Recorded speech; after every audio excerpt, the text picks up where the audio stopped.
Hello all, welcome to Cricup. So Tata ఐపీఎల్‌లో ఈ వీకెండ్‌న జరగబోయే second match, night match is between CSK versus DC. Match జరిగేది చెన్నైలోని చెపాక్ స్టేడియం. సో చెన్నై మనకు తెలుసు ఐపీఎల్‌లో one of the most successful team. But ఈ టీమ్ లెగసీ, ఈ టీమ్ అన్ని విషయాలు మనకు తెలుసు. బట్ లాస్ట్ ఇయర్ వీళ్ళు ఒక వర్స్ట్ ఫేజ్ చూశారు. టేబుల్‌లో లాస్ట్ ప్లేస్‌లో వచ్చారు. బట్ ఈ ఇయర్ వాళ్ళది అలాగే కంటిన్యూ అవుతుంది ఇప్పటి వరకు. జరిగిన 3 మ్యాచ్‌ల్లో 3 ఓడిపోయారు. అండ్ అది కూడా చాలా హ్యూమిలేటింగ్‌గా ఓడిపోయారు. సో వాళ్ళకి బ్యాటింగ్‌లో, బౌలింగ్‌లో రెండిట్లోనూ వాళ్ళకి ఆ సమస్యలైతే ఖచ్చితంగా ఉన్నాయి. అండ్ ఈ మ్యాచ్‌లో వాళ్ళు కమ్‌బ్యాక్ ఇవ్వాలని ఖచ్చితంగా చూస్తారు. సో మరి చూడాలి చెన్నై వాళ్ళు ఈ మ్యాచ్‌లో అన్నా గెలుస్తారా లేదా అనేసి. బికాజ్ ఇప్పటివరకు వాళ్ళు ఒక మ్యాచ్ కూడా గెలవలేదు. ఐ థింక్ కేకేఆర్ కూడా ఇప్పటివరకు గెలవలేదనుకుంటాను. బట్ స్టిల్ వాళ్ళకి పాయింట్స్ ఉన్నాయి. ఒక మ్యాచ్ టై అవ్వడం వల్ల. బట్ వీళ్ళు ఇంకా 0 పాయింట్స్‌లోనే ఉన్నారు. ఒక మ్యాచ్ కూడా గెలవలేదు.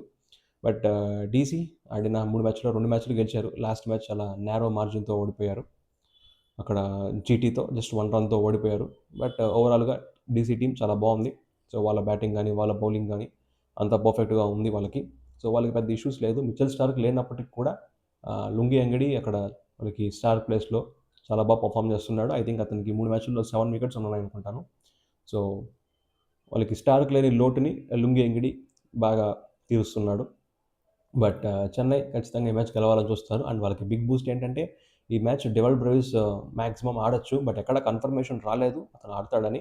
బట్ సీఎస్‌కే వాళ్ళ అఫీషియల్స్ వాళ్ళ హ్యాండిల్స్‌లో మనం చూసినట్టయితే అతను మ్యాచెస్ ప్రాక్టీస్ చేయడం గానీ, ఆ త్రో డౌన్స్ గానీ, so not only throw downs, మొత్తం అతను నీట్‌గా హిట్టింగ్ చేస్తున్నాడు. అండర్ ది లైట్స్ నెట్స్‌లో పర్ఫార్మ్ చేస్తున్నాడు. ఐ మీన్ ప్రాక్టీస్ చేస్తున్నాడు.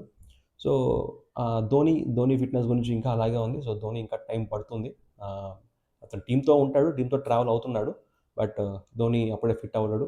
మ్యాచ్ ఆడట్లేదు. బట్ బ్రెవిస్ మాక్సిమం ఒక 99% బ్రెవిస్ విల్ ప్లే. ఆ 1% ఇంకా చూడాలి. అండ్ చెన్నై ఇది ఫోర్ట్రెస్ కదా వాళ్ళకి. బట్ లాస్ట్ ఇయర్ నుంచి అది మారిపోయింది. సో లాస్ట్ 6 మ్యాచెస్‌లో చెపాక్‌లో ఆడితే చెన్నై ఆ లాస్ట్ 6 ఓడిపోయారు. సో అది ఒక చిన్న కన్సర్న్ పాయింట్ ఉంది వాళ్ళకి. వాళ్ళకి ఇష్యూస్ ఉన్నాయి వాళ్ళకి. వాళ్ళకి చెప్పుకోదగ్గ డెత్ బౌలర్ అనుకున్న ఒకే ఒక్క నేథన్ ఎలిస్ తను కూడా ఇంజ్యూర్డ్ అయ్యాడు. సో అతను రిప్లేస్మెంట్‌గా తీసుకున్న స్పెన్సర్ జాన్సన్ ఇంకా టీమ్‌లో జాయిన్ అవ్వలేదు. సో వీళ్ళకి ఖలీల్, మ్యాట్ అండ్ నూర్ వీళ్ళు సరిగ్గా పర్ఫార్మెన్స్ రావట్లేదు. Anshul Kamboj is going lots of runs.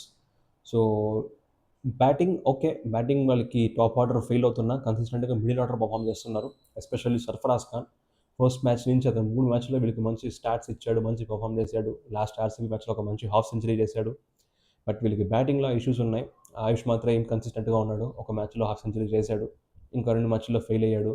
But వీళ్ళ కీ ప్లేయర్స్, మెయిన్ ప్లేయర్స్ వీళ్ళ కెప్టెన్ అండ్ వికెట్ కీపర్ అయిన ఋతు అండ్ అలాగే ఋతురాజ్ గైక్వాడ్ అండ్ సంజు శాంసన్. వీళ్ళిద్దరి నుంచి బిగ్ ఇన్నింగ్స్ డ్యూ ఉంది. వీళ్ళిద్దరికి 3 ఇన్నింగ్స్‌లోనూ 3 మ్యాచ్‌ల్లోనూ ఫెయిల్ అయ్యారు. సో టాప్ ఆర్డర్‌లో వీళ్ళ నుంచి రన్స్ ఈ టీమ్ ఎక్స్‌పెక్ట్ చేస్తుంది. టాప్ ఆర్డర్ అంటే సీఎస్‌కే హిస్టరీ చూసుకుంటే టాప్ ఆర్డర్ బాగా పర్ఫార్మ్ చేసిన ప్రతిసారి వీళ్ళు క్వాలిఫై అవుతూ వచ్చారు. సో టాప్ ఆర్డర్ ఫెయిల్ అయిందంటే వీళ్ళ మొత్తం బ్యాటింగ్ మీద అది ఇంపాక్ట్ అవుతుంది. అండ్ అలాగే బౌలింగ్ పవర్ ప్లేలో వీళ్ళకి ఆ వికెట్ టేకింగ్ ఆప్షన్ లేదు.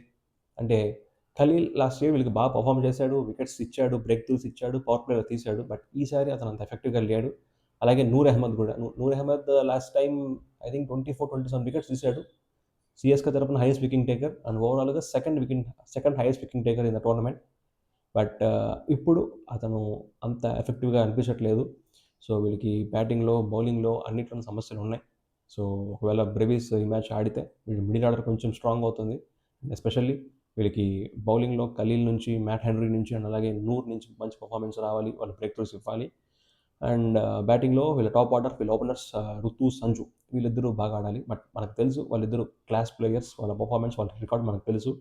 బట్ వాళ్ళు ఒక్కసారి ఫామ్‌లోకి వచ్చారు అంటే ఈజీగా మ్యాచెస్ విన్ చేస్తారు ఈ టీమ్‌కి. సో అదే వాళ్ళ ఫ్యాన్స్ ఎక్స్‌పెక్ట్ చేస్తారు. అండ్ ఢిల్లీ విషయానికొస్తే ఢిల్లీ లుక్స్ స్ట్రాంగ్. టీమ్ చాలా బాగుంది. అండ్ లాస్ట్ మ్యాచ్ కూడా వాళ్ళు చాలా బాగా ఫైట్ చేశారు. జస్ట్ ఒక్క రన్, ఒక చిన్న ఎర్రర్‌తో వాళ్ళు ఓడిపోయారు. లేదంటే వాళ్ళు 3 గెలిచుండేవాళ్ళు. అండ్ ఈ మ్యాచ్ మిల్లర్ ఆడకపోవచ్చు. బికాస్ లాస్ట్ మ్యాచ్‌లో మనం చూసాం కదా! మిల్లర్‌కి ఇంజ్యూర్డ్ అవ్వడం అది ఇది అయింది.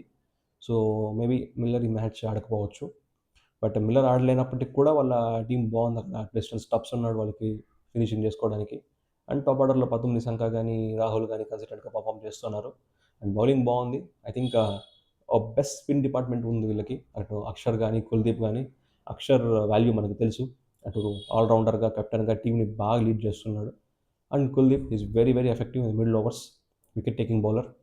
And Lungi Ngidi, Mukesh Choudhary, Mukesh Kumar. Mukesh Kumar వీళ్ళకి 3 మ్యాచ్ల్లో కూడా బాగా పర్ఫామ్ చేశాడు. ఆ కీ వికెట్స్ ఇస్తున్నాడు పవర్ ప్లేలో. సో వీళ్ళ బౌలింగ్, వీళ్ళ బ్యాటింగ్ చాలా చాలా స్ట్రాంగ్గా ఉంది. అండ్ మ్యాచ్ ఈరోజు చెన్నైలో ఎటువంటి రెయిన్ థ్రెట్ లేదు.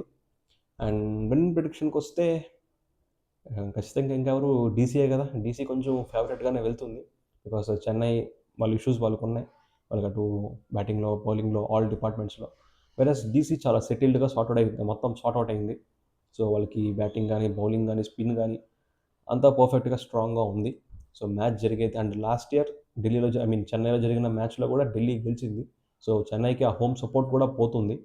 హోమ్ సపోర్ట్ అంటే హోమ్లో సపోర్ట్ ఎప్పుడు ఉంటుంది, అడ్వాంటేజ్. ఆ హోమ్ అడ్వాంటేజ్ వాళ్ళకి అక్కడ మ్యాచెస్ గెలవలేకపోతున్నారు. మరి చూడాలి ఏమవుతుందో.